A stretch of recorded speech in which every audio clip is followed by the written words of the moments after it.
to Verdict Vantage, covering breaking news stories. Thank you for supporting our research. We would like to extend a trigger warning before we continue.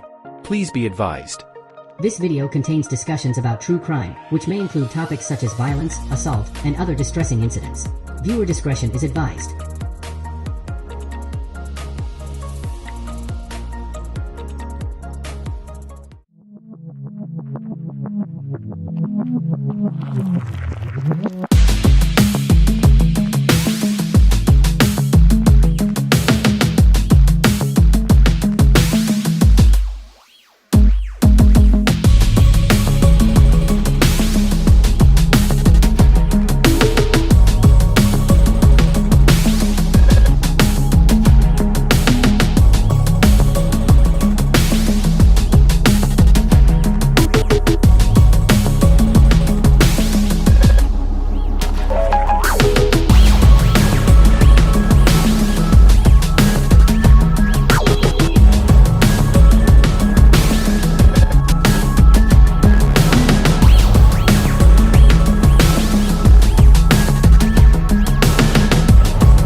Also ich will jetzt euch mal etwas sagen.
Bueno, siempre has querido decirles que...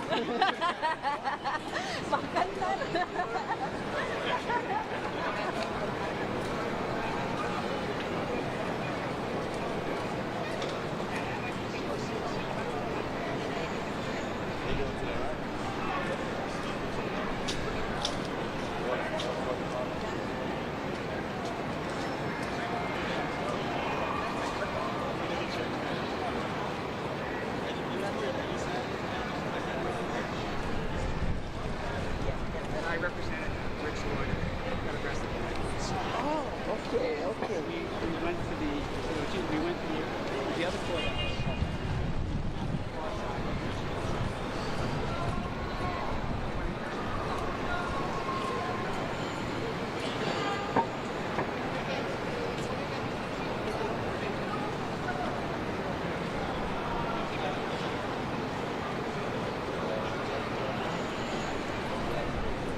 their custody. You go to Supreme Court.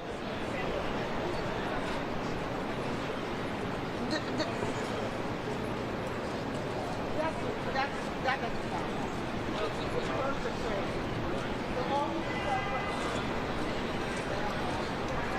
Top what's supposed to be.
What's happening today?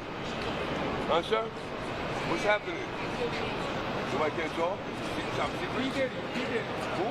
See Diddy? Oh, yeah, what? Diddy's in here?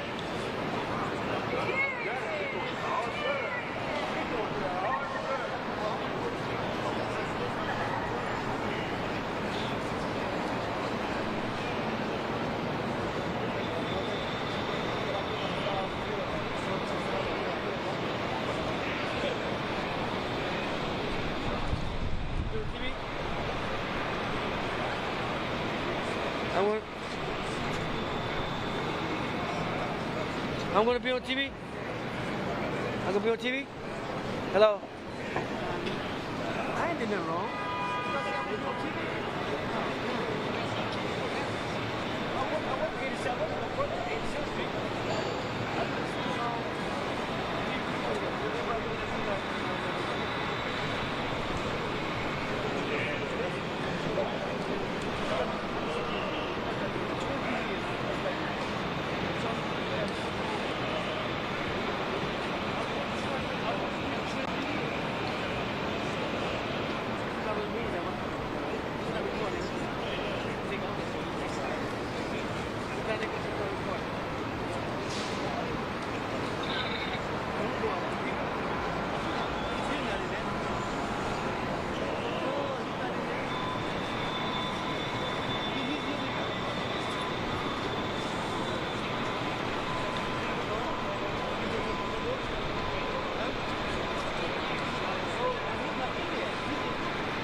Yeah, man, I took the flyer in the back.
Thank you. Thank you.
But he's doing a town hall in Pennsylvania on Monday, and what we can do is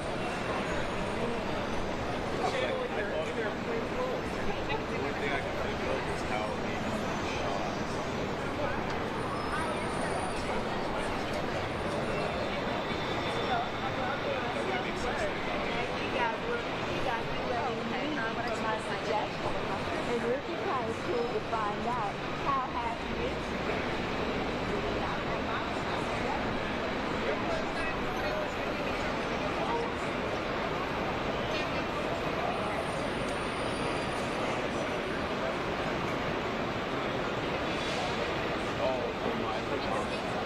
That might make sense, but like again, I have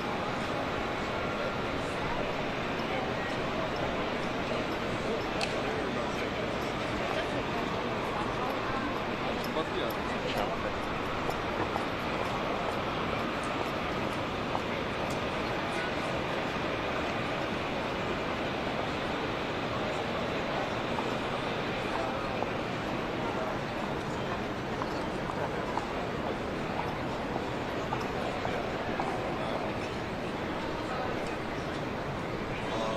yeah, but on my full-time super.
Did she put it on her archive line successfully?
Damn, I just went past room 110.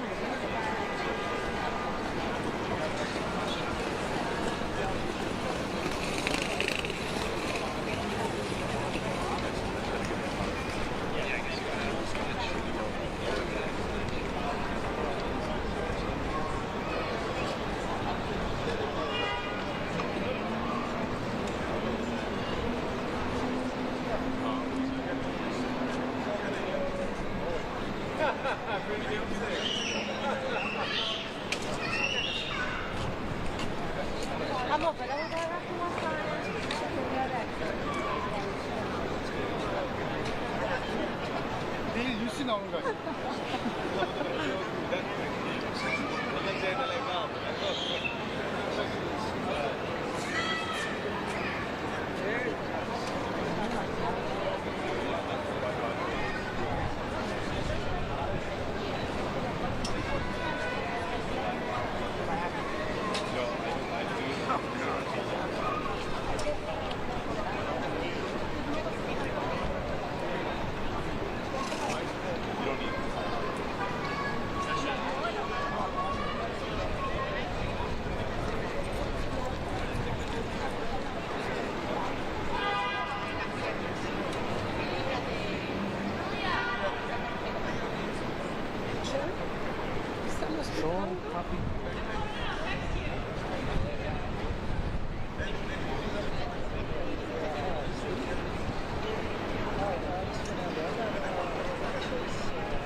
Yeah, the lawyer just went.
differentiate between water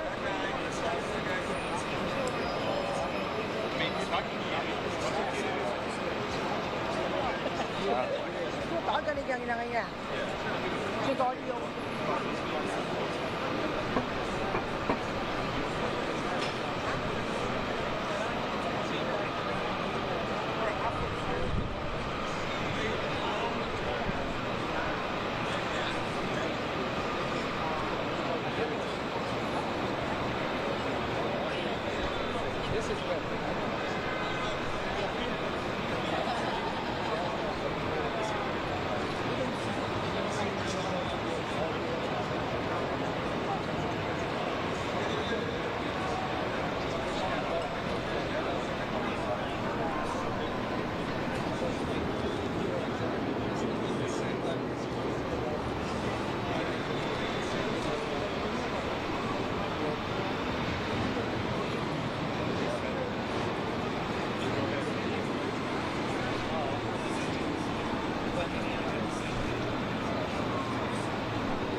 mở ra cái là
That's fine.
Staten Island.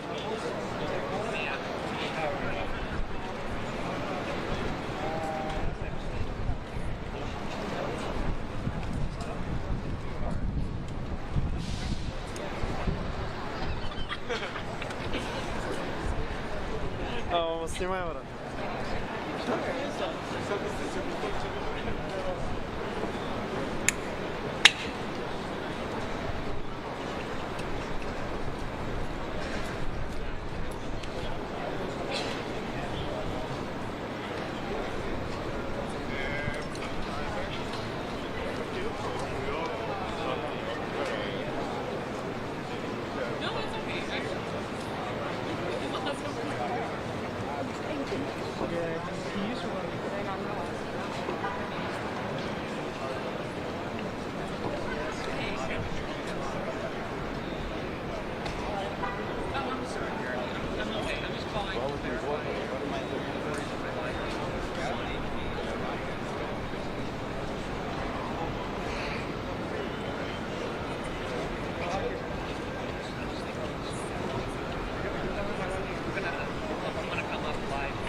get any stupid things or anything?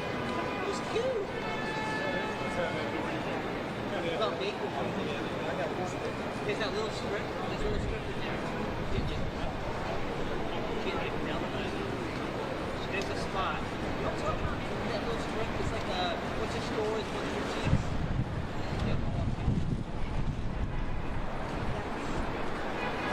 Okay, hold on.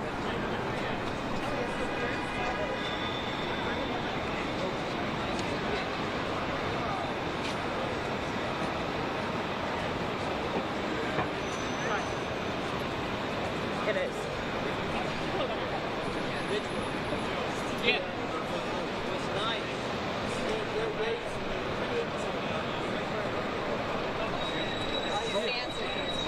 All your fans.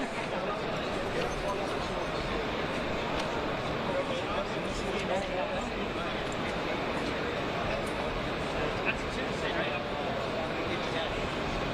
Yeah. The time, yes.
Hey there, everybody. Welcome to our special coverage of Sean Diddy Combs' bail hearing part 2. I'm Jesse Weber. So after the rapper and producer was officially indicted by the United States Attorney for the Southern District of New York on 3 charges yesterday: racketeering conspiracy, sex trafficking by fraud, force, and coercion, and transportation to engage in prostitution. What happened yesterday afternoon? Well, Judge Robin Tarnofsky denied Combs' application for bail, pretrial release yesterday. Now, that is not the end of the story. Why? Well, his defense is fighting this. And look, they had offered a $50 million bond to be secured by his property in Miami, home confinement, GPS monitoring, but the judge was not persuaded. The judge was more persuaded by the government, who said that Combs should be denied bail. They argue that putting aside the heinous nature of these allegations and the weight of the evidence in this case, everything from sexual abuse, violence, intimidation, acts of kidnapping and arson, but really where it came down to is that Combs had allegedly been tampering with witnesses, reaching out to people to get them to not cooperate with the government. So now, Combs' legal team has appealed this decision to a different judge who reportedly will now oversee the remainder of this case. U.S. District Court Judge Andrew Carter.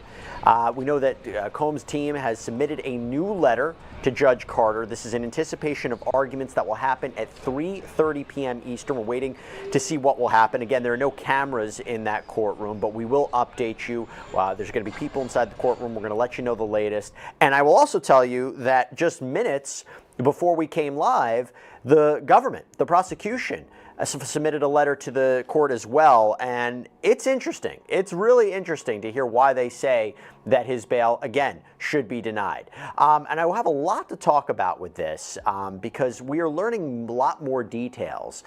For example, during the course of the defense's letter that they submitted today, they have also provided, it's 124 pages, it's much longer than it was yesterday, but they have submitted correspondence between them and the attorneys from the United States Southern District, the United States State Attorney's Office. So I have a lot to get into. I want to bring on right now, as we wait for these updates and hear what the judge will decide, I want to bring on former prosecutor and attorney Nima Rahmani to talk more about this. Nima, thank you so much for coming on. It's good to see you. So we're kind of in this breaking news bubble right now. We're going to wait to see. I'm getting updates, and if anything happens, I'll let our viewers know. I have to talk about this. I have to talk about this, okay? So this is the prosecution's letter. And in this letter, again, where they're saying that he should be denied bail, they quote a lot about what happened yesterday. They quote Judge Tarnofsky, who said there are also indications in your history and characteristics that I think are a reason why the presumption in favor of detention has not been rebutted. And I can get more to that, but there are new allegations in here that I have to talk about. So first, and this is quite shocking. I'm going to go towards the end of it. They say that, I'm just going to pull it up right now, that, where is it? The fact is, you know what? I'm going to find that in a second. Oh, yeah, here it is. So it says, finally, it bears noting that within the first 24 hours of this case's unsealing, so we're talking about what happened yesterday, there are already new concerns about witness interference as well as interference with a fair trial based on the defendant and his counsel's attempts to publicly discredit one of the victims. And they talk about how yesterday, during the bail argument and a subsequent appearance on CNN, defense counsel for Sean Combs impugned the allegations made by a statutory victim challenging the motivation and timing of her claims. The government therefore requests that the court caution the defendant and counsel not to violate, and they talk about a specific criminal rule. It seems, I think that's about extrajudicial statements. So the fact that now the prosecutors are going after Combs and his attorney about what they did in the last 24 hours as more reason for why he should not be released. What do you make of that? Well, Jesse, when you're talking about detention pre-trial in federal cases, really taking a step back, it's really appropriate when someone's a risk of flight or a danger to the community. It sounds like the government's focused their attention on that danger component. Obviously, we know that Diddy has almost unlimited means. He's reportedly worth $1 billion, has access to private jets, but, you know, in the 6 months after the raid, he didn't take off. He reportedly moved to New York to prepare for this arrest. So it's really that danger component. And I think what the government's trying to do is to establish that this is someone who can't be trusted if they're out in the community, because they know that an appeal of a detention order from a magistrate judge to a district judge, in any case, it's reviewed de novo, which means for the first time for those of us who are watching. So really what the magistrate judge did yesterday doesn't really have any precedential effect here. And they need to convince this district judge, Judge Carter, that there's no condition or combinations of conditions that can guarantee Diddy's appearance at trial. So whatever they can do to show witness tampering, obstruction, intimidation, that's all helpful for their detention argument. And by the way, but the defense's argument would be, and they made several arguments yesterday, that he showed up to New York, you know, he surrendered his passport, he has not fled the country, he was waiting for these charges to happen, he's been cooperative, they put together a bail package. You know what else they submitted today? And I thought it was really interesting, Nima. Yesterday, I think their letter was, I'm going to say 14, 16 pages. This one is now accompanied by exhibits that it makes it 124 pages. So they seem to be submitting more evidence in favor of why their client should be released. And what they submitted was a selection of communications, email communications between them and the prosecutors. And in those communications, they indicate that Combs gave his passport to his lawyers, and they informed prosecutors for the past few months every time he was making a trip. So if he was going to Wyoming, or whether or not he was coming to New York, or he was going to California, the fact that they were having those communications and saying, look, we're not hiding, we're letting you know exactly what he's up to, I thought that was interesting, and whether or not that additional information will persuade this judge. It was interesting, and normally it doesn't happen like that, because normally the time between a raid and an arrest and an indictment, usually you're talking about days or weeks. Now, obviously, some defendants do self-surrender, but having prosecuted drug trafficking, human trafficking cases, sex trafficking, normally those types of defendants that are looking at mandatory minimum sentences in federal prison, they're not afforded the opportunity to surrender, and they're certainly not given $50 million bail packages. So the question is, if the judge does allow for some sort of bail, is Diddy being treated differently than other criminal defendants because of his fame, his wealth, and his celebrity status? But well, can I push you back on that? Let's say, for example, I think the $50 million bond package is to suggest this is impactful to me, right? This is what I can put up of a showing of good faith. Maybe if it's somebody who doesn't have $100 million or $500 million and they put up their house or something like that, it's a signal of what they can put forward to say that, you know, this is a finding in good faith. I will show up to every court hearing. I will not violate the terms. I will not be a flight risk. Wouldn't that be sufficient? You know, I think it's relative, right? Well, it's relative, but again, it's not just about flight. And that's why I think the government's focused on the danger. This is a presumption case. There's a presumption of detention statutorily for these types of offenses. When Diddy's arrested at his hotel, reportedly, there's a pink powdery substance that's likely 2C, which is an illegal narcotic. So, you know, this isn't someone, again, this is the former prosecutor in me arguing the government's case. I understand. I think the defense has actually a decent shot, I think, of getting this overturned on appeal. I don't think it's a black or white case, but usually, you know me, we've been doing this a very long time. I usually bring that prosecution perspective. That's why I love having you on. I get both perspectives. And to be clear, that pink substance was revealed yesterday during the hearings. Now, I want to let everybody know we have an update. So we have an update for you. Sean Combs, he's at the defense table. And remember, there's no cameras in that courtroom, so we're going to do our best to kind of give you a visual of what happened. He's at the defense table. He's in a black shirt, not an inmate uniform, might be wearing the same clothes that he was wearing yesterday based upon that courtroom sketch. Two U.S. Marshals are seated behind him, and they're waiting on Judge Andrew L. Carter. We don't know how long this hearing will take, but we're going to provide everybody updates as it progresses. I think we also have with us criminal defense attorney Natalie Whittingham-Burrell to talk about this. So Natalie, good to see you. Thanks so much for coming on, for joining Nima and I. So we're getting also questions from our followers on YouTube. So if you have any questions right now for either me, Nima, Natalie, please submit the questions. We have a question from Gunn on YouTube. Natalie, I'll submit this to you. How long is Combs expected to stay in jail? Until trial? Yes, if his bail status doesn't change today, he would stay until trial. If there's some type of change in circumstances between now and the trial date, if he is held, his attorney can file for another bond review, but more than likely he would be held until the trial date. Now, what do you think about the chances that this appeal, having another judge, presumably the judge who will oversee the remainder of this case, determining what the issue of bail should be? Do you think that this judge will be more receptive to Combs' arguments and say, you know what, he should be released pending this trial? It really depends, because Combs is in an interesting position. He's charged with a sex trafficking crime. And under the federal government, that comes with a presumption of flight risk and dangerousness because of the legislature. They looked at some research that said that people that are traffickers are more likely to take off running and not come to court. And so his attorney needed to rebut that by showing with some evidence that he's not dangerous. And that's what they had a really hard time with at the hearing yesterday. So I don't know what new evidence he's going to present or refine in order to show that Combs is not dangerous, because he was really more focused on the flight risk part of it during the hearing and not the dangerousness assessment. So he'll probably get that together this time, and maybe that will give Combs a chance at release. Before you came on, we talked about how in the latest filing from the defense, the letter that they submitted to the court, there's all of this correspondence between them and the prosecutors talking about what Diddy's been doing, you know, when he was deciding to leave the state, that he submitted his passport to his lawyers. I want to let everybody know something. From this letter that I'm also reading from the government, that was a response, and basically, again, reiterating why they believe Combs should be denied bail.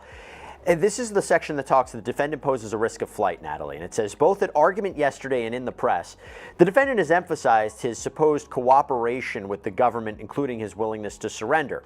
The court should take that argument for what it truly is: attorney-crafted theater designed to convince this court that the defendant can be trusted and is not a risk of flight. Make no mistake, the defendant's recent behavior shows that he cannot be trusted or controlled, particularly now that he is facing serious charges that carry significant penalties.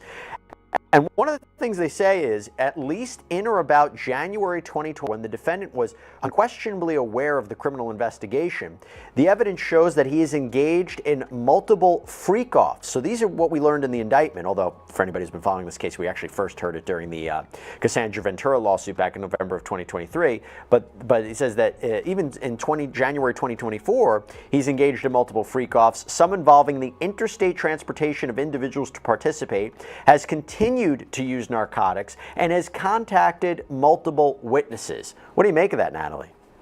I think the contact is really the big issue here, and the prosecution is right to point it out, because if he is not in custody, there's really no way to stop him from doing that. And it is alarming, because he knows that this case is coming. He knows he's being investigated. He's seen the lawsuit. He's been raided, and then he's still contacting witnesses. That's very, very concerning. It's one thing for his attorney to do a pretrial investigation or pre-indictment investigation by having an investigator of their own reach out to the witnesses, but for the party themselves to reach out to the witnesses is extraordinary and concerning for the safety and integrity of the case. So if you don't want him tampering, you might need to hold him. As far as the freak-offs are concerned, there is still a defense argument that everything that's being participated in is consensual. And when they say people being coming from one state to the other, as long as it's not for financial gain, that is not in and of itself, you know, illegal to have someone come from another state to participate in consensual activity. You know, so that's going to be something that the defense will have an easier time arguing against at the hearing, but not the contact with the witnesses. Right, because those are commercial sex acts, right? So when you're talking about someone being paid or something, a promise of value of something given as well. Couple of things to note about this. I'm going to go back to this paper in a second, but we've noticed something. A couple of updates for you. So it says first, so the hearing has officially started. Apologize for the noise if you can hear that. We'll have to figure out what's going on here. But the hearing has started. The government is arguing that these freak-offs, that they were elaborate. The defendant used narcotics, including ketamine, GHB, and others. The freak-offs were arranged with his entourage. The defendant would record these freak-offs, at least in part, to use them to blackmail. And the government also referenced an example from an alleged victim. They said that Combs was going to expose them with a sex tape and claimed that Combs drugged them. So it's reinforcing the serious nature of these charges. And also, you talked about communication. Going back to the government's letter to the court today, it says, the fact is, the defendant has personally and repeatedly contacted multiple witnesses, including at least one he himself knew was a grand jury witness. So, Nima, what do you make of this? So I think the government's conflating two issues, the flight risk and the danger. I think everything they're talking about in that letter goes to the dangerousness, right? I mean, you could not be a flight risk because you're informing the government and pretrial services of your whereabouts, you surrender your passport, but you can still be a danger. And I think that's what this all is, you know? If he's under investigation, he's been raided, he's still using drugs, he's still participating in these freak-offs, I think that's concerning, but especially concerning, and just like you and Natalie highlighted, it's that obstruction. It's just tampering with the witnesses, threatening them, potential violence, bribing them. Again, we talked about it. He's got a lot of money. And these are individuals who are going to testify at trial as either victims or witnesses, or who have testified before the grand jury. I think that's what the judge is going to care about the most. If this individual is out on bond for months or maybe a year or more, is he going to obstruct the proceedings in this case? And I think that's going to be a factor that goes to that dangerousness and the presumption already there that's going to tip it in the government's favor. And to let everybody know what they're proposing, again, a $50,000 bond. This is what the defense is proposing. A $50,000 bond co-signed by Combs, his mother, his sister, the mother of his oldest daughter, the mother of his youngest daughter, and 3 adult sons. It's going to be secured by the equity in his home in Miami, Florida. His travel will be restricted to the Southern District of Florida, the Southern District of New York. His passport will be surrendered, home detention with GPS monitoring. He's going to restrict the people who visit him. There will be no contact with known grand jury witnesses, although as you can see, the prosecution does not believe that. They said that he's already been doing that. Natalie, I want to go to something else as we're waiting for updates right now from the court. In the government's letter as well, and this is interesting because we're in a 24-hour news cycle here. They seem to be responding automatically to what the defense has been asserting and kind of what maybe has been in the media, because one of the charges that Combs fakes, it's charge number 2, the argument is it's only with respect to one victim. Even though this indictment references multiple victims and nobody's actually publicly identified, they seem to take issue with that. And I want to read this to you and get your perspective. To be clear, despite the indictment naming one victim in count 2, this case is not about just one victim. The government's evidence to date, including the defendant's own communications, demonstrates that the defendant has used force and coercion against multiple victims. In addition to these women, the defendant has assaulted a host of other individuals, including his employees and witnesses to his violence. For example, the defendant directed his rage towards his employees and those close to victim 1, we don't know exactly who that is, but it's possible it could be Cassandra Ventura, who had seen him physically abuse victim 1, including by throwing these witnesses against walls and onto the ground, choking them and throwing objects at them, among other things, particularly when they attempted to protect victim 1. In doing so, the defendant has demonstrated that he is not only a danger to victims and witnesses, but is also obstructive and willing to engage whatever is necessary, including physical violence, to instill fear in witnesses to keep them silent. All of this violence against victims, witnesses, and others factors into the analysis of the defendant's dangerousness. So the idea here, they're saying, yeah, it looks like one person is charged in count 2, and they seem to be acknowledging that, but they say there's more victims here. What do you make of that? I think that I understand where they're coming from. They probably have the one victim who is willing to testify as a victim. It is more than likely Cassie. And multiple incidents of assault against one victim is enough, okay? That's more than enough. However, they're going to have to take it on the chin that the general public is going to be concerned that you put in your letter to the court for the reasons to hold Diddy, that there's an extensive amount of victims, but you've only indicted him on one. As myself, as a defense attorney, I'm pointing that out, right? I'm going to say you're trying to gild the lily here. You didn't see that there was probable cause as to these other victims, so you didn't indict him as to these other victims, yet you're trying to make an end run around the indictment process and have my client seem more dangerous and hold him because you're alleging other victims. That is what that criticism is about, and it's a valid criticism. However, the prosecution is able in certain circumstances to show that there is a pattern of abuse as a reason for why a certain person should be held, even if only one victim is alleged. And to be clear, these allegations with relation to victim 1, whoever that may be, are very concerning.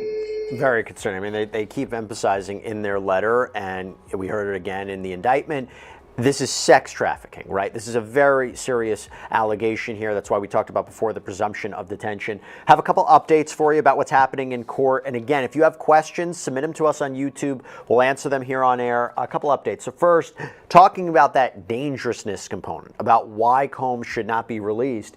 The government said that investigators seized 6 guns that were in Combs' homes. They're arguing that he had access to them. This is not about security, but dangerousness. Combs' head of security has been served with a subpoena. And one of the themes here is that even if Combs doesn't personally have guns anymore. He can get access to them. The government is now referencing the hotel video with Combs' ex-girlfriend, Cassandra Ventura. The government says they have evidence that there was one commercial sex worker there in the room to assault. She isn't even wearing shoes. She's in danger. So Nima, a lot to break down. First, let's start with the weapons there. The idea of his head of security being served with a subpoena. What's the move there? Well, the move there is to get everyone to flip against Diddy, right? We know that in any type of conspiracy, including a RICO conspiracy, any of the co-conspirators, whether they're named or indicted or not, we obviously don't have indicted co-conspirators here, they're criminally liable for the crimes committed in furtherance of the conspiracy. We all know that, I mean, as prosecutors. So the government has a lot of leverage over the individuals working for Diddy. It could be someone who is doing something as simple as providing an IV, changing the bed sheet, setting up the cameras, or lighting for these freak-offs, or getting the baby oil. They are all potential co-conspirators. So the government wants to lean on all of them, flip them, to make sure that they cooperate and they testify against the target of their investigation, which here is Diddy. You know, I was surprised, and I agree with Natalie, by the way, on, you know, we had 6 months. I thought this was going to be a 100-page indictment with lots of allegations, and it was pretty sparse in terms of the number of victims, witnesses identified.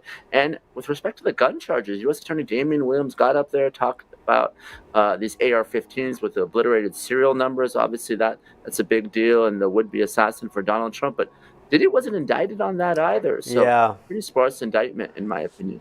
Yeah, Natalie, why is that, right? In the sense that, you know, if you look at all the allegations in the civil complaints, and it's not entirely clear how much of this criminal case is based on the allegations from the civil complaints. I mean, I did a sidebar episode that's coming out tonight where we actually compare a lot of them, and there are similarities, whether it's Rodney Jones who filed the lawsuit, whether it's Cassandra Ventura, but there's no mention of minors. Remember, there were allegations that Combs was soliciting minors. There are no gun charges. You could bring a federal charge of possession of a weapon with an obliterated serial number. A lot of the predicate underlying crimes within the racketeering case, this criminal enterprise, some of them are state charges like arson, but how come there wasn't more? How come this wasn't, as Nima said, a 100-page indictment? Yeah. So I think if we look at it in the light least favorable to the government, you would say that just playing the average, they didn't think they had the probable cause as to these other charges. But I don't actually think that's what it is, because they said they found a AR style weapon with an obliterated serial number in his bedroom, in his closet. So that's at least constructive possession, and they could have indicted him on that. They didn't.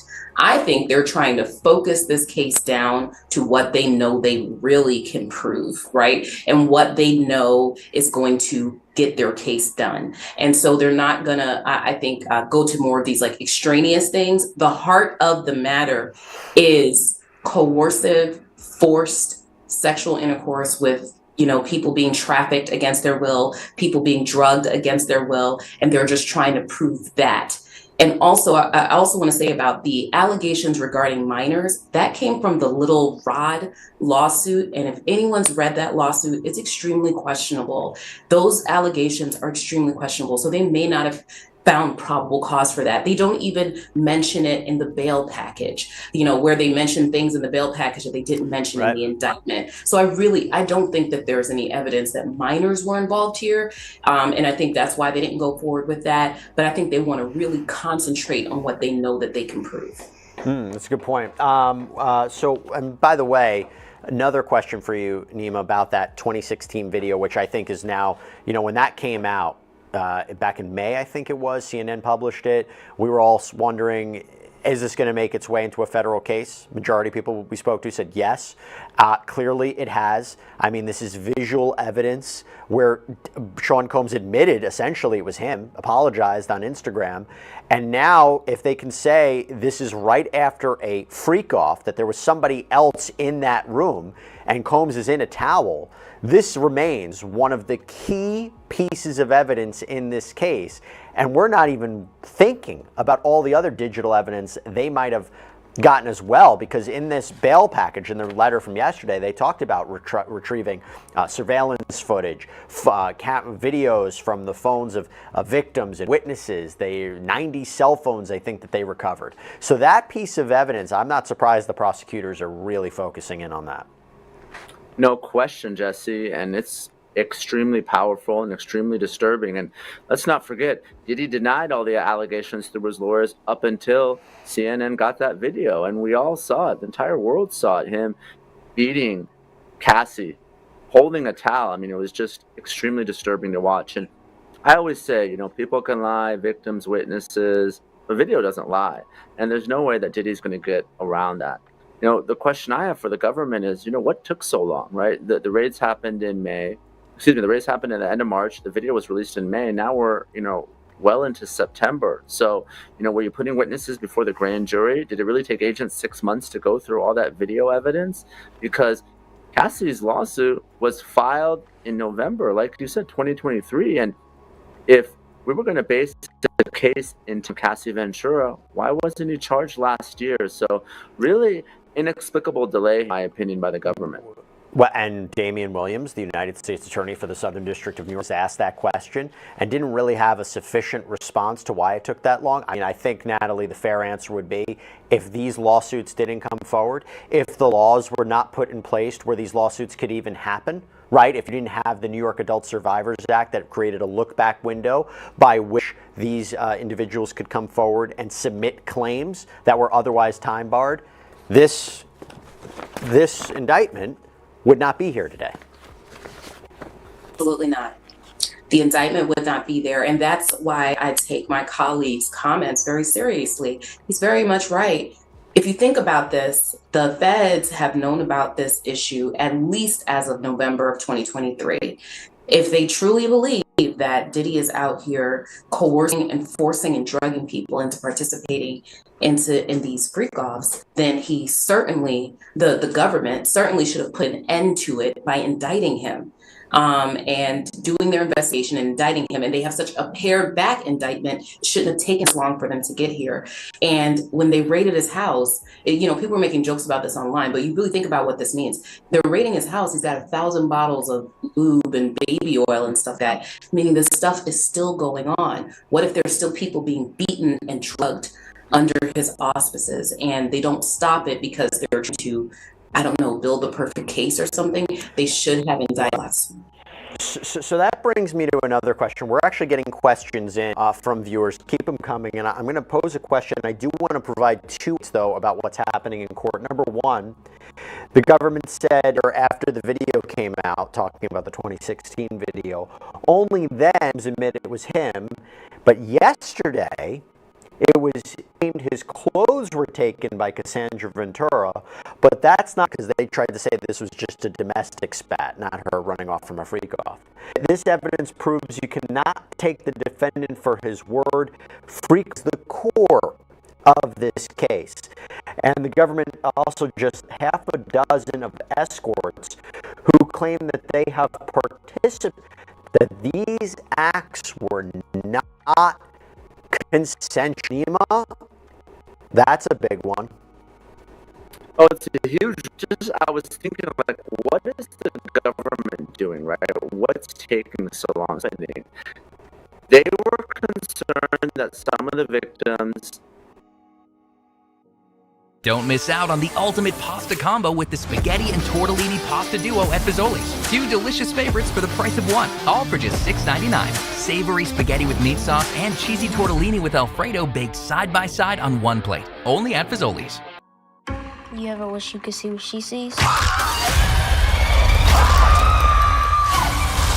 Ventura, if the commercial sex workers really have spoken to the offer at the U.S. Attorney's Office, they've grand jury, why didn't that make its way into the, maybe the government's holding back a little bit, saving some of their cards? Wouldn't you agree, Nima? You don't have to put everything in the indictment, specific as possible, Nima.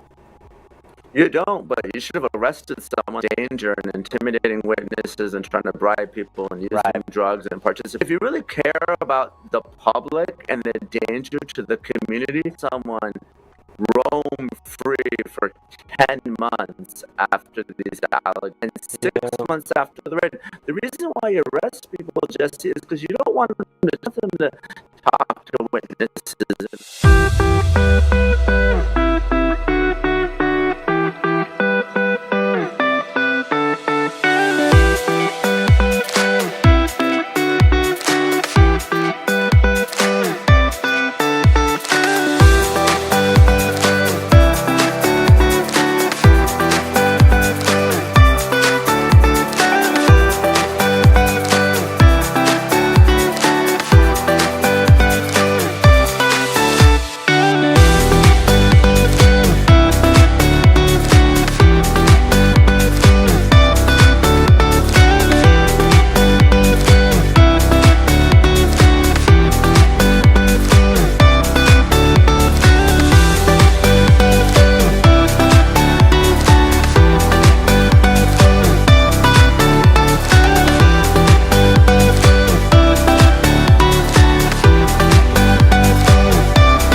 Welcome to Verdict Vantage, covering breaking news stories.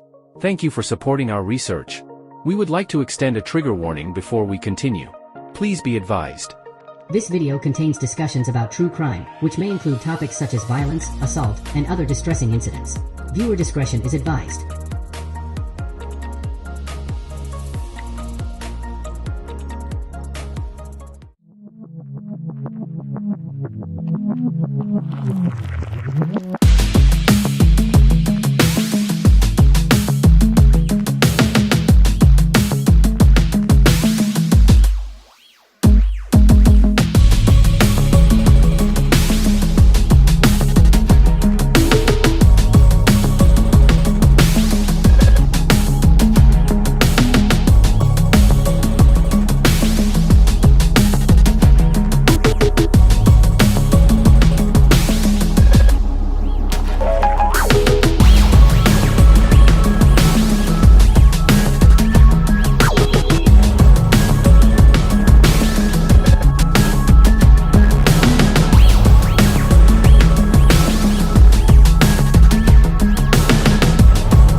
And B, that will not be great for him, I imagine, in terms of him getting some sort of bail package.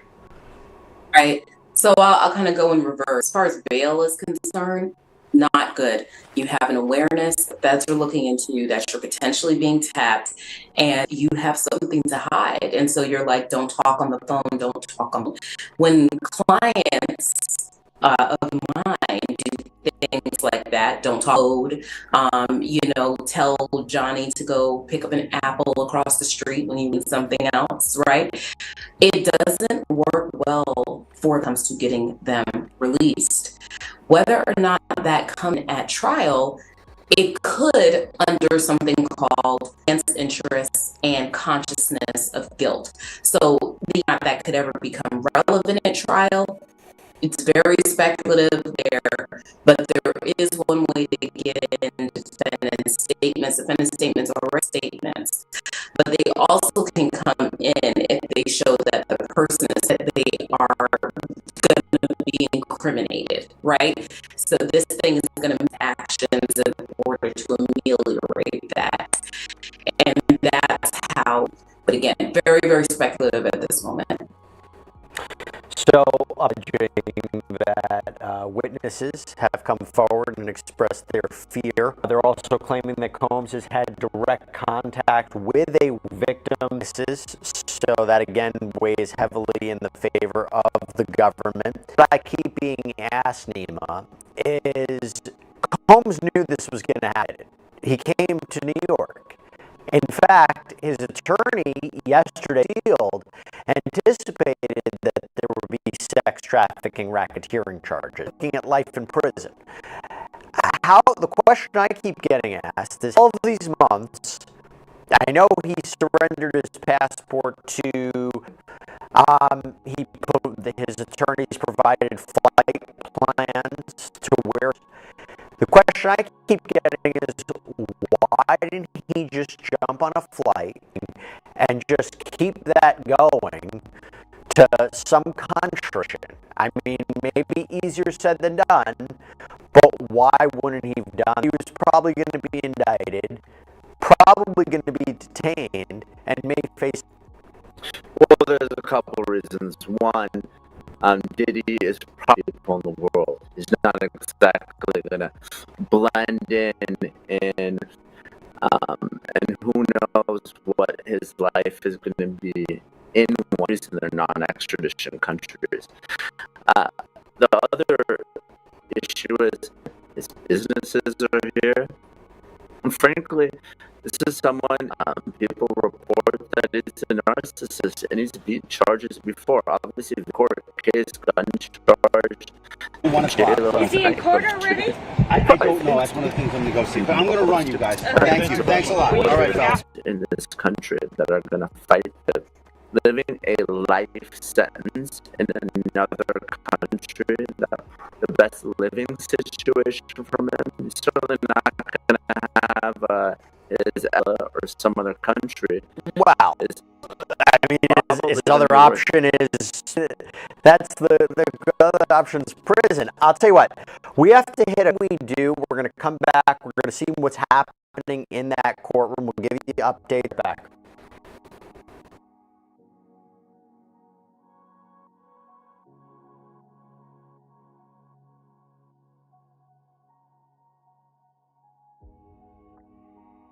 We built a 7-figure business as a 2-person agency, and I wish we had HoneyBook when we started 10 years ago. Businesses need to be organized, professional, and maintain a consistent client. 1 o'clock. So. Is he in court already? I don't know. That's one of the things I'm going to go see. But I'm going to run, you guys. All right.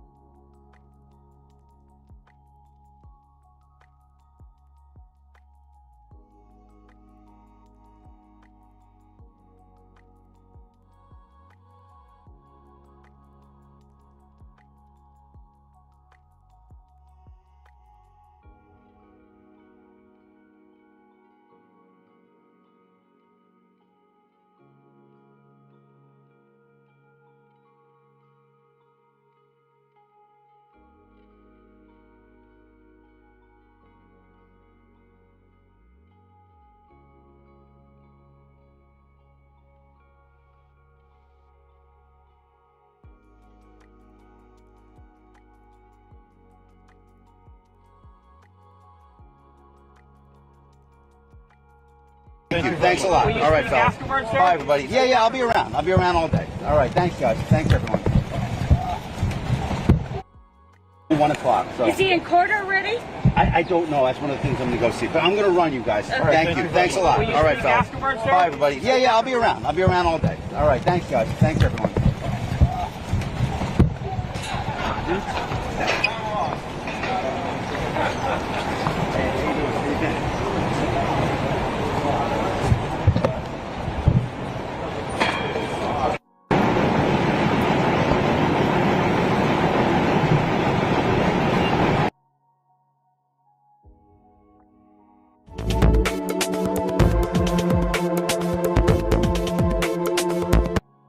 John is in position to go to the presser.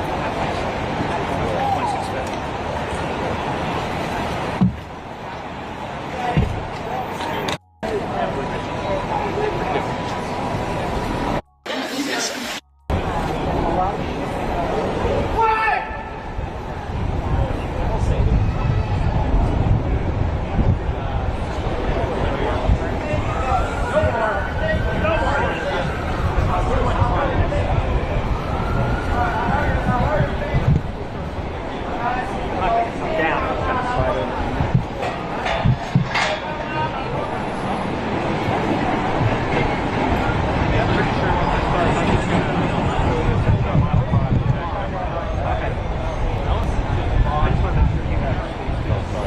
Diane is going to be there, but she's going to be not on the side of her camera.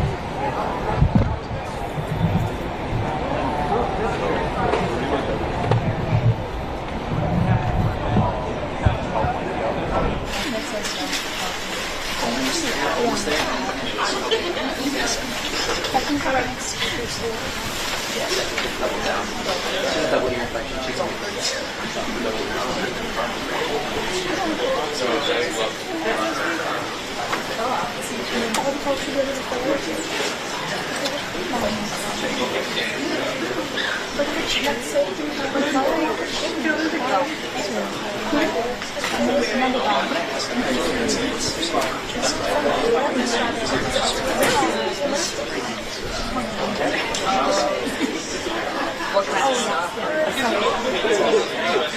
I got worried that was going to pop over her.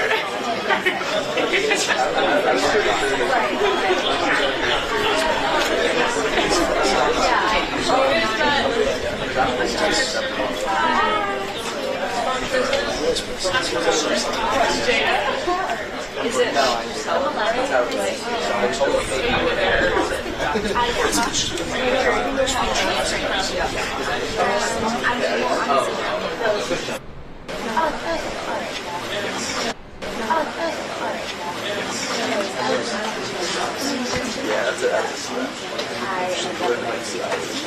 Hey, I'm going to start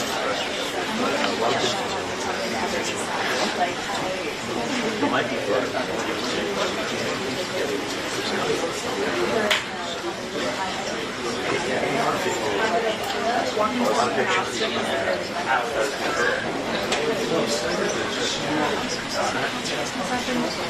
send it over to Slack.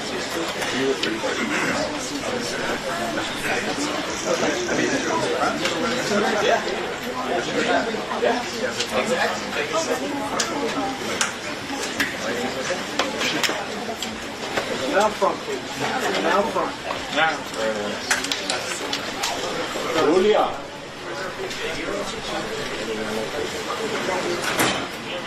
Julia Popper, 27 minutes. All a mile.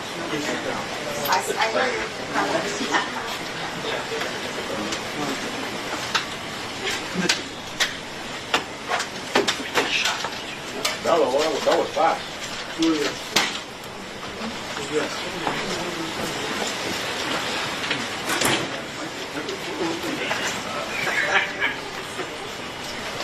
Okay, good afternoon, everybody. We're going to start the Sean Combs press conference in about 2 minutes. If you have any questions about presentment, I'll come back out and we'll go over timing and give you a few updates. Thanks.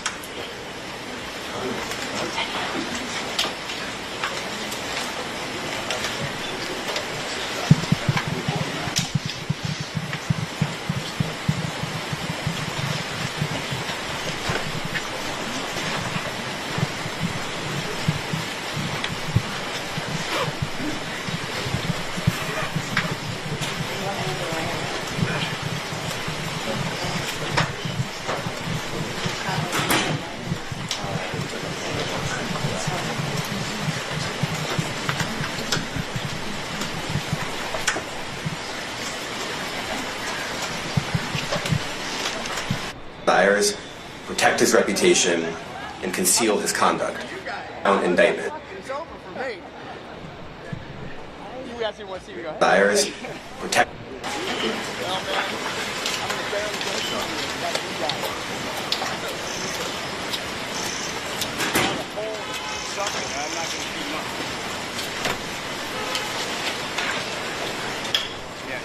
Yeah, that's by you. It's what it is. Don't be on here.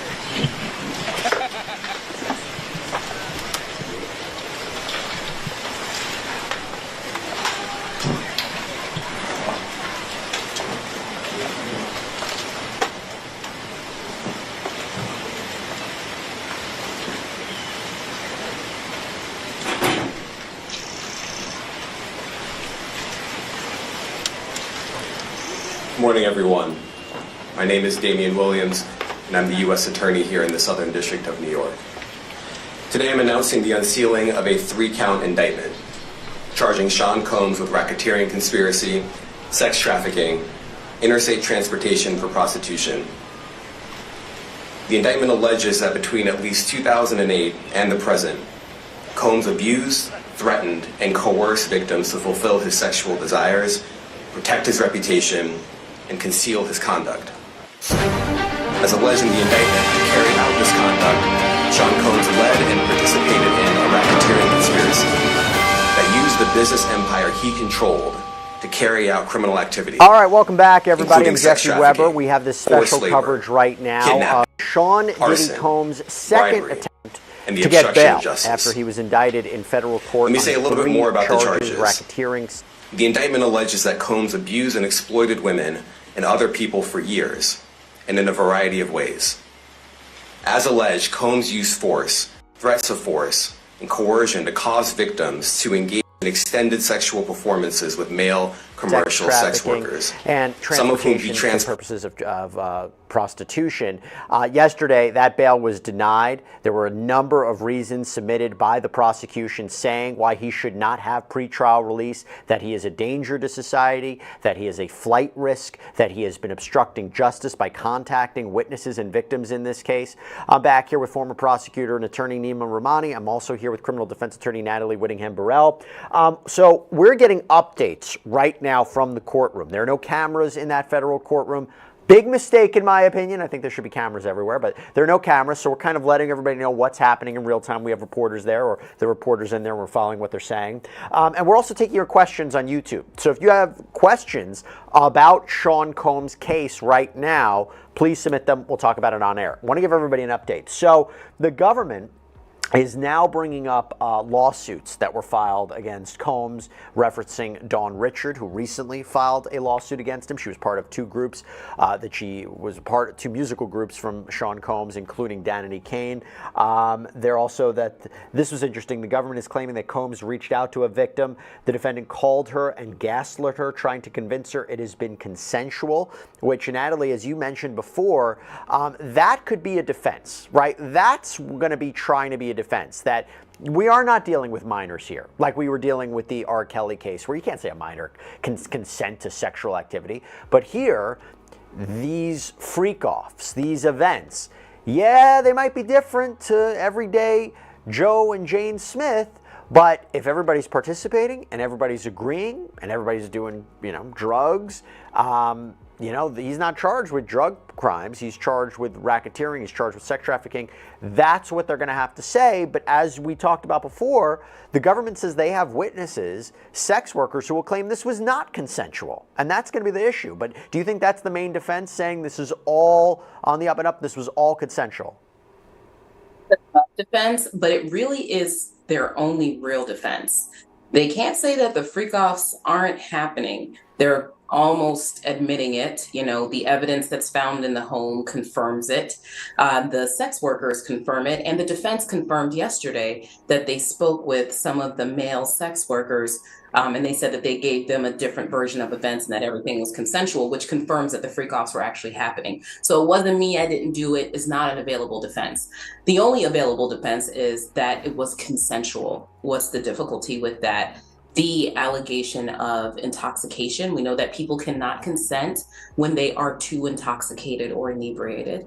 And also the video of Diddy beating Cassie, and the government's allegation that that is around the time of a freak off to show that he used physical force, coercion, and intimidation in order to force her into doing those freak offs, which would not be obviously consensual. You can't beat somebody to force them to come back to the room and then say that that is consensual sex. So that's really what the issue is, but that's their only real defense. There is no other defense here.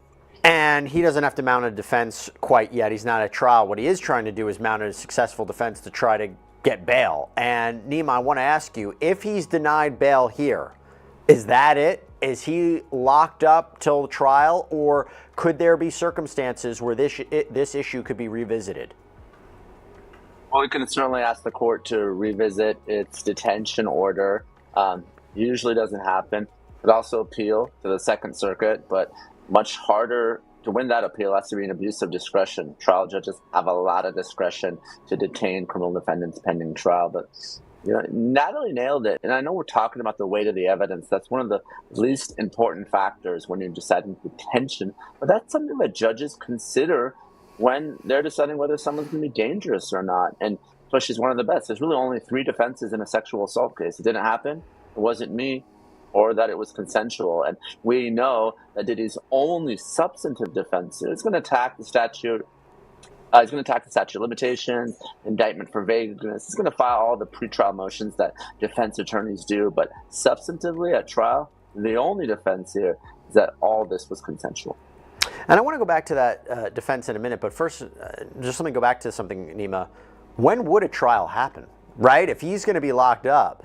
And I spoke to an attorney yesterday who basically said that Combs' defense would probably, what they would do is file a motion that this is a complex case, that they need more time to review this discovery because it's probably so vast.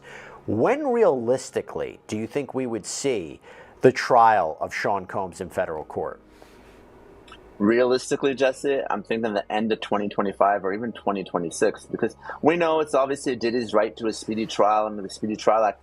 He can demand a trial within 70 days of yesterday, his initial appearance, and you could refuse to waive time. But given the fact that there's so many witnesses, and this is essentially a cross-examination case, they're going to go after everyone that's testifying, say that this is all a money grab, these are civil plaintiffs, they filed lawsuits, they're trying to leverage it to shake Diddy down. They're going to go into their entire history of testifying, anything that may be admissible during cross-examination to impeach them, call them liars. So the defense is going to need their time. Now, obviously, it's much more difficult to defend a case, and Natalie will tell you when your client is in custody, right?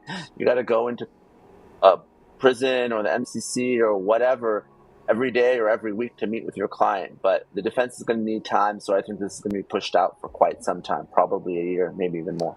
So one of the things I want to mention, Natalie, as there's now this discussion in court happening about Dawn Richard, who filed one of the last complaints against Sean Combs, is an attorney for Dawn Richard. I remember she was part of this former musical group, Diddy Combs, that was part of making the band. And Richard has accused Combs of sexual assault. This attorney told CNN that how federal prosecutors have come forward and said, look, Combs has been reaching out to a number of people. Well, it turns out he allegedly reached out to a witness in Richard's own case, called this person 128 times, apparently. 128 phone contacts, I should say. Maybe not 128, but 128 phone contacts from Combs within 4 days after that complaint was filed. And that's again, if the phone records don't lie. So if you're trying to build a case and say that he's been reaching out to people to cover up, now I wonder if the defense would just say, you know, this is nothing nefarious about this. He's not gaslighting them. He's just trying to talk to them. I mean, is there a way to explain this away?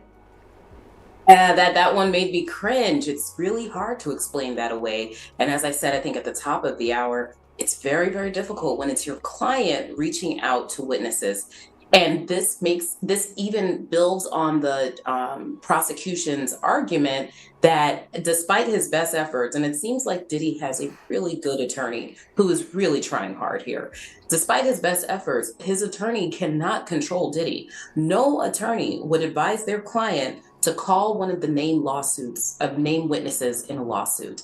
And Diddy did that, and that was that was a terrible decision to make. So Natalie, to follow up with that, in real time, Combs' defense team is now making their argument to Judge Carter, and they are referencing reaching out to Kalina Harper, who is that witness in Dawn Richards' case. And Kalina Harper, I believe, came out and basically said that her experience with Sean Combs, let me rephrase, she came out and said that Dawn Richards' experience with Sean Combs is not reflective of her experience. So in a way, you could say she's saying, I'm not siding with Dawn Richards' allegations here. What makes that questionable is if Diddy did reach out to her and did color her testimony, did color her remarks, because she did make a statement about this. So that's now being discussed as well. So you have stained your case, right? If it was organic, if Diddy had never reached out to any of the witnesses or parties involved in any of his cases and just let his lawyers handle everything, then whatever facts were presented to the public and the courts would have been accepted by the public and the courts. However, if Diddy is calling somebody 100 and something times, it's not a logical misstep to then take the next logical leap and say, hey, maybe he paid her, influenced her, threatened her, cajoled her, sweet-talked her into getting her to speak out in his defense. So it's just a really bad move. And of course, the defense is going to point to witnesses speaking to his benefit, but it's just all taken away by the fact that Diddy reached out to them. Litigants should never do that. Yeah. All right. So now we have more questions. Again, if you have questions on YouTube, submit them. We'll answer them here. Nima, we have a question from KMiner210 on YouTube. They're saying he didn't act alone and may have had assistance by some staff members. Are there any other people who will be prosecuted in any of the same allegations? It's a great question, Kay. And Damian Williams dodged that question during his press conference yesterday. And here's what I would do if I were the government. And these folks that work for Diddy, they are criminally liable for the sex trafficking, even if they didn't participate in sex acts, if they are co-conspirators and they committed those overt acts. So they're substantively on the hook, and they're facing a lot of time. Now, if I'm prosecuting this case and they come forward and they cooperate and they proffer and they testify truthfully, I'm probably not going after them. They didn't necessarily participate in the force, fraud, coercion, threats of these commercial sex workers, but absolutely they're looking at charges. And then there's those celebrities, the ones that haven't been charged yet, that reportedly, if you believe the rumors, participated in these sex acts as well. Will they be charged? I think they absolutely should be charged. The question is, if it happened here in Los Angeles, where I live, is it proper for them to be charged here by the U.S. Attorney in Los Angeles, or are they going to be wrapped up in this indictment in New York? Little update here. This is apparently Combs' other lawyer, Tenny Garagos, said that Miss Harper felt she was being besmirched. We did speak with her at 2 a.m. on the 11th. After speaking, the judge asked, what would be the reason for Mr. Combs to continue contacting her? Garagos replied, she was concerned she was in the media. Is that a satisfactory answer, Natalie? That has nothing to do with contacting her. Not satisfactory. So again, look, you mentioned they're in a kind of a difficult position. I want to go back to something here, Natalie, that I talked about with Nima. The defense has said that they have been coordinating with prosecutors since the beginning. They knew that he was under investigation. He never left the country. He submitted his passport to the law firm. Every time he was leaving the state, his attorneys told the government. He came to New York in anticipation of these charges. The government's not persuaded and doesn't even believe that's real cooperation. What's your take on this? Should that be, if you're wondering if he's a danger, but more for this specific issue, if you're wondering if he's a flight risk, especially considering he knew that charges were coming and he didn't take off, and we talked about that before, doesn't that weigh in his favor? No, here, unfortunately, it just doesn't. Let me just first start by saying that I understand what his defense attorneys were doing, and I keep repeating, I really think his defense attorneys are doing a great job with a not so great defense case right now, right at this current stage. They're having a really hard time getting their client out of jail. However, there is this concept in government regulations that's called regulatory capture, where you're supposed to be, as a member of the government, regulating something, but the thing you're supposed to be regulating sweet talks you, and so you don't do your job. For example, you get gifts and nice phone calls from the opposing side, and so you don't do your job. In a way, what was happening here was a manipulation. It looked like a manipulation from defense counsel. Here's everything Diddy's doing. I have every single passport of every single person that's ever known Diddy in life. He's not going anywhere. We're selling his plane. How are you guys doing? Do you want a cup of coffee? Please don't arrest my client. Please agree to release my client.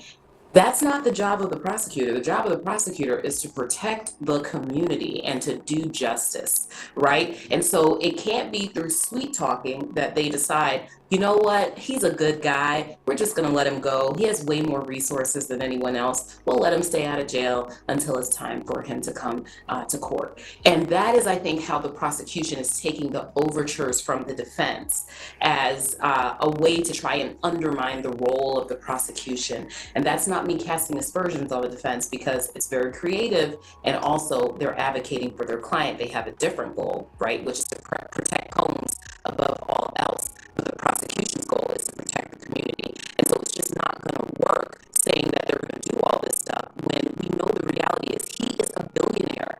Now that he has been indicted, if you keep him out, he is, by dint of his wealth, a flight risk. That doesn't mean that wealthy people don't get out of prison, but not most wealthy people are not indicted on charges of this nature.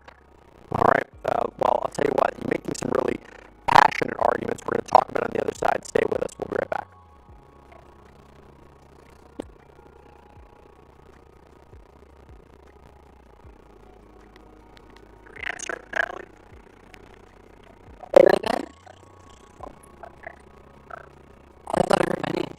Oh, no. I was looking at a clip. Audio's out again.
I would have looked at everybody and give you a thumbs up and down. We saw 14 and played with the boys.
right, welcome back, everybody. I'm Jesse Weber, and before we even talk about our extended coverage of the Sean Diddy Combs bail hearing part 2, we know we have audio issues. We're working on it through the scenes. Thank you for being patient with us. Hopefully, you stick with us. Hopefully, we can work it out because we are getting to some really important information that's happening right now in real time. Although there are not cameras in that federal courthouse where Sean Diddy Combs' legal team is advocating for him to be released on bail. Pre-trial detention, they say, is not appropriate in this case. Prosecutors would disagree. And even though a judge yesterday denied Combs bail, they have appealed this from a magistrate judge now to a district court judge. We're waiting for a decision, but we're seeing the arguments being played out. There are some really interesting things being put forward, both by the prosecution and the defense. I want to bring back in former prosecutor and attorney Nima Rahmani. I'm also joined by criminal defense attorney Natalie Whittingham-Burrell. Again, really monumental moment here because what you could have is Combs being denied bail and him being in lockup, being behind bars until his trial, which Nima mentioned before, could maybe be at the end of 2025, maybe 2026. And here's the thing that I want to bring up here, Natalie. So the defense team is raising a number of issues. The prosecution says that he's a flight risk. He's a danger to the community. Look at the allegations. Look at the weight of the evidence. He's been contacting witnesses. He's been contacting victims. The defense says, listen, not only will we put up a $50 million bond secured by the property, not only GPS monitoring, not only will he surrender his passport, all that. They say they have brought the head of Sage Intelligence today, and they are proposing that Sage Intelligence personnel, all former law enforcement, will be monitoring Combs' home 24/7 to make sure he doesn't leave. The defense is also proposing a visitor log, and they would give that list to the court, so who would be coming to and from his house. And the defense also says that Combs will not have access to a cell phone or access to the internet if he's let out of jail. Is that sufficient, Natalie? I say that is creative. And I, again, applaud the defense for how hard they're working for their client. I think that what it does do practically is address some of the issues that the court may have about Combs contacting witnesses.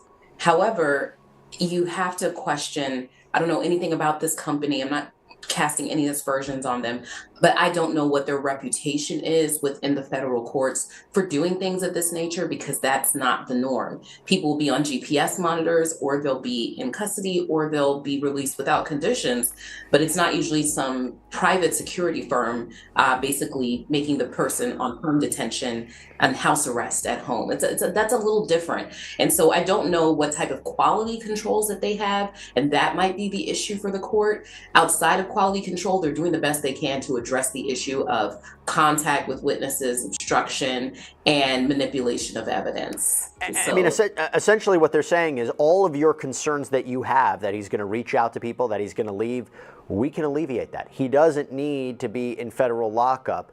He'll essentially be in lockup in his house. And by the way, Nima, another update. And by the way, if anybody has questions on YouTube, submit them. We'll answer them here on air. The defense is also saying that he's responsible. He's not a flight risk. He came to New York in anticipation of the charges. He gave up his passport. They took the passports of 5 of his family members. We have a letter of intent to sell his airplane. Your thoughts? I agree with Natalie. A, for creativity. I thought the defense has done a good job addressing the flight risk, but there is no rich person exception to our federal detention laws or celebrity exception. What they're trying to do is basically put him on home confinement. And that's possible, but that's something pretrial services has to do and has to monitor. So if I'm the judge, and obviously I'm not deciding cases based on what the public perception is, but I have to think to myself, what sort of criticism is this court going to receive if we grant this really extraordinary type of pretrial detention that no other criminal defendant would be afforded the opportunity to do so? I would treat Diddy just like any other criminal defendant, or put him in pretrial detention, have pretrial services monitor him, make sure he comes to court. The marshals will bring him just like everyone else, because he's just like any other defendant who's been charged with drug and sex trafficking.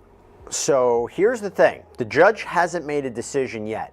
But based on the reporting that we're seeing from inside that courthouse, it seems the judge, in my opinion, is going to side with the prosecution once again. Why do I say that? According to this, the judge just asked the defense to get to the point and said, if Combs was aware of the charges in April, why was he contacting witnesses? Again, that seems to be the point that neither Judge Tarnowski from yesterday or Judge Carter today, and even though, and Nima, you said it so well before, this is a district court reviewing the magistrate court's decision de novo, meaning anew, from the beginning, fresh. It seems that this judge is also being persuaded, Natalie, that he should not be let out, that the idea of contacting witnesses is what set this off. And that's what's going to get, so for example, say he had not contacted witnesses and he had been released on some type of pretrial services or a very high bond amount, and then he turned around and did it while he was out on bond, started contacting witnesses, that would get his release conditions revoked. Courts really do not like that. They do not like any idea of witness tampering. Another point that hasn't really been brought up from the court that I've heard, or anyone else really, is if you think that you're going to be indicted any minute now and you're coming to New York in anticipation of indictment because you're so cooperative, why do you have pink drugs, ecstasy, 2C, whatever it is, physically on your person, and firearms with obliterated serial numbers in your home? Why would you have that if you really thought that you were going to be arrested? So I think that all goes against that argument for the defense. I think it was more that he was just narcissistic and didn't think that anything would ever come to him and he would just get to go on doing whatever he wanted. Yeah, see that's the problem. And I mentioned that before in the government's letter, is this idea it didn't stop.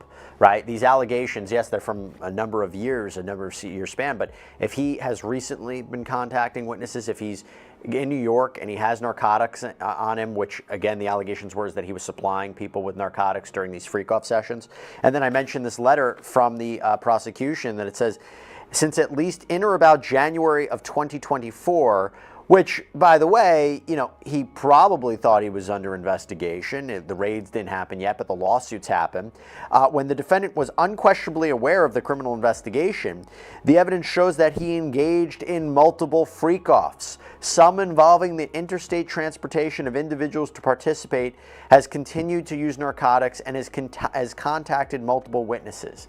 So, look, the Nima, they're saying will take away his ability to do any kind of criminal activity, but it's not like he's sitting alone in an isolated apartment. He has this team. And I think what the prosecution has been saying, even if he personally doesn't have access to firearms or a phone, he can somehow get that message out, right? No question, Jesse. He is running a criminal enterprise, and that's something that the government keeps harping on in their detention memo. And Natalie raised an important point. Let's say, in theory, Diddy were granted pretrial release.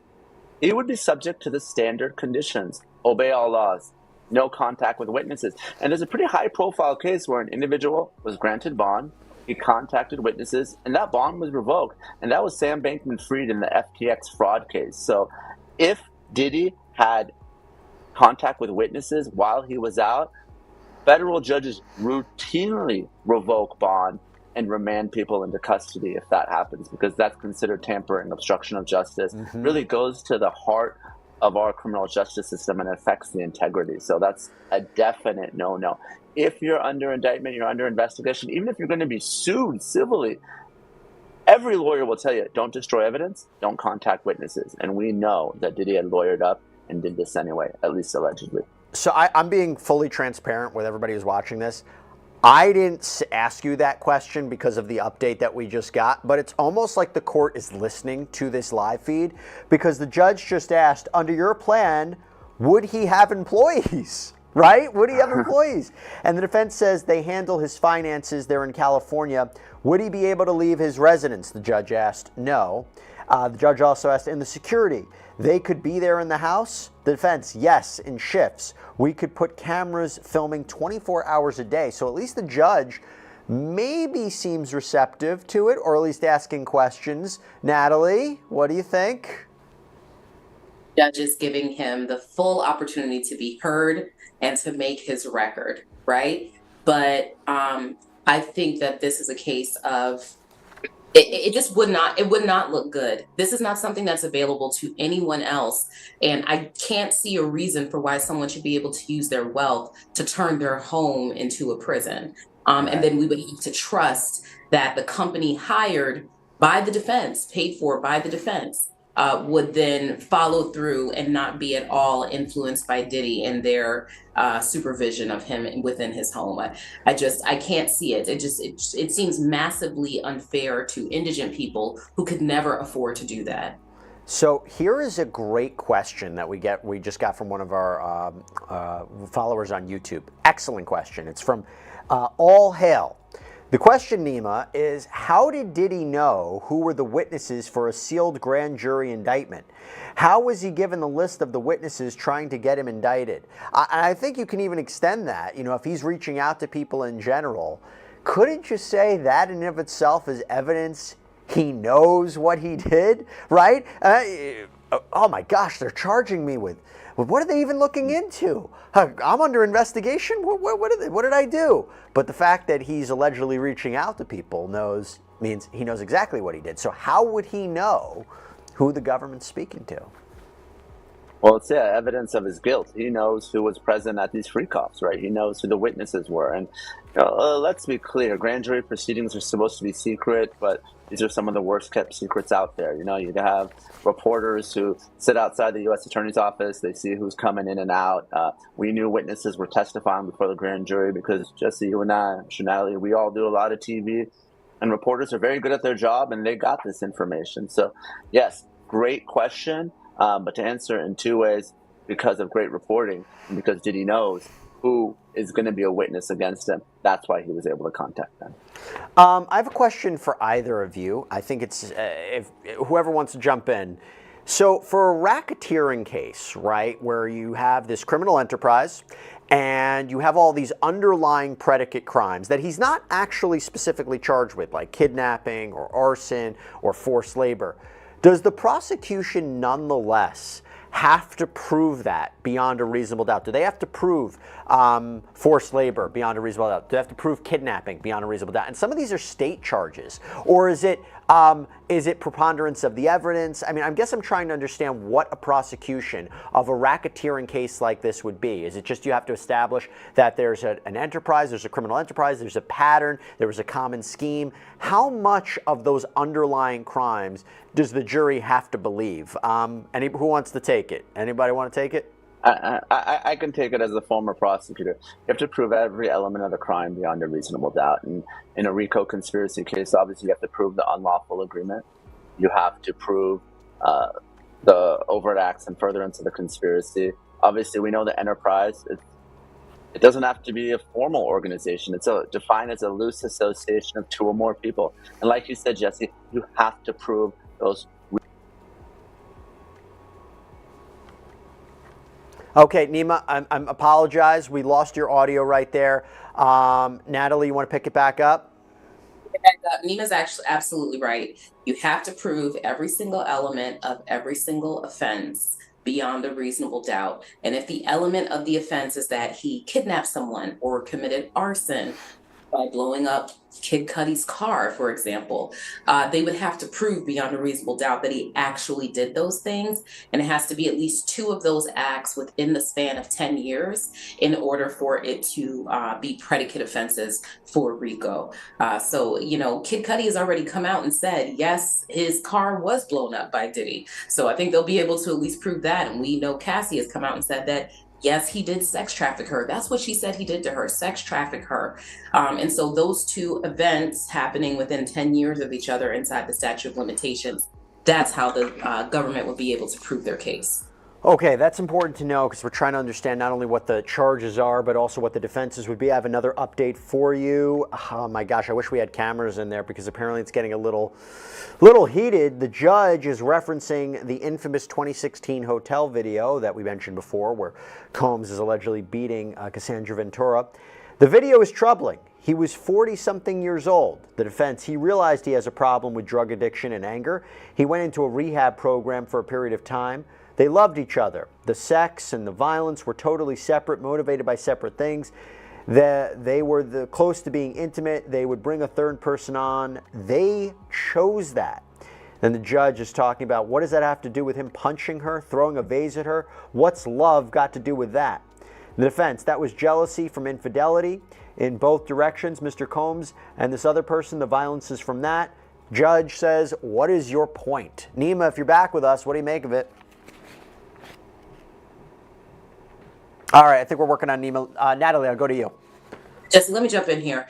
First of all, I audibly gasped when the judge says, what does love have to do with that? Because when I was reading through there was like a Twitter thread that was about the hearing yesterday, and the defense counsel, I thought this is where the defense counsel made their biggest mistake in the hearing yesterday, and I cannot believe that they repeated it again, which was by victim blaming. Completely unnecessary here when talking about the two factors of dangerousness and flight risk. When it comes to dangerousness, if you want to pull Diddy away from what he did in front of that elevator in that hotel room, you say that was a long time ago. He's worked on himself. He's no longer dangerous. He would never do something like that again, right? Like, you cannot hold him in jail because of something he did 8 years ago, let's say. But instead he's saying she was into this. She liked this, and she attacked him first. Nothing on that video justifies anything that the attorney is saying. That was a brutal assault, visceral to watch. And so I think that was a landmine that the defense attorney has stepped on twice. So I'm not going to be surprised if Diddy is held again now, because he made the cardinal mistake 2 times. And that's really what the dangerousness assessment is all about. You can't assure me that your client is not going to harm somebody again in the future if the best explanation that you can give is that she was asking for it. That's terrible. Why do you think he admitted it was him? Why do you think he went on that Instagram and admitted it was him, Natalie? Admitted it was him that what? Sorry. Well, I mean, in that Instagram, right, he didn't have to respond to that video. But that video was so clear. He had nothing really to say, but he says, I'm sorry, I was messed up. You think his lawyers advised him to do that? No, I don't think his lawyers advised him to do that. I think that I never thought that Diddy was taking the potential of a criminal case seriously, even though he retained counsel to, look into it and everything like that. I don't think he ever thought that this day was really going to come, because I said it at the time, this statement is incriminating. Yes, we can see that it's him clear as day, but don't admit it, because now when you're in court trying to get out, you can't say, we don't know what was going on that day. We don't know when that video was from. I don't know anything about that. That wasn't my client. I don't know what they're talking about. Right? You have taken away all the authentication issues that could possibly arise. Oh boy, yeah, I don't know if he's looking back on it and thinking that was the best decision. But I'll tell you what, Natalie Whittingham-Burrell, Nima Rahmani, I want to thank you both for coming on. Nima, sorry we had a couple of audio issues. We are going to have to sign off right now. We'll wait to see what the judge decides, whether or not Sean Combs will be locked up pending trial. We'll wait and see. Thanks so much for joining us, everybody. I'm Jesse Weber. Catch you next time.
olvídate, tengo todo seco en casa.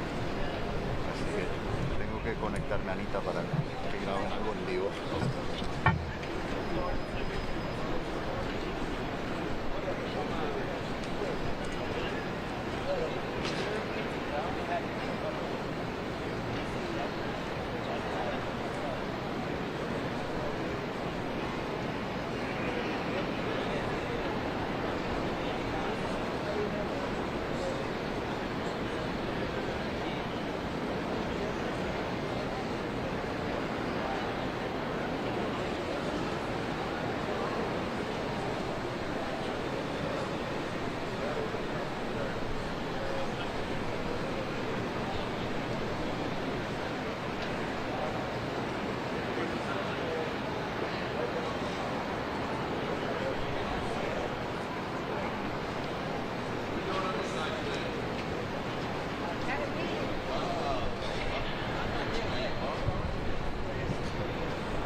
If you are interested in our future coverage of this story, be sure to subscribe and ring the notification bell before you go. Verdict Vantage thanks you for supporting our continued news coverage and research. Thank you for tuning in. Stay tuned for more breaking stories, and remember, email verdictvantage@gmail.com with all of your video requests.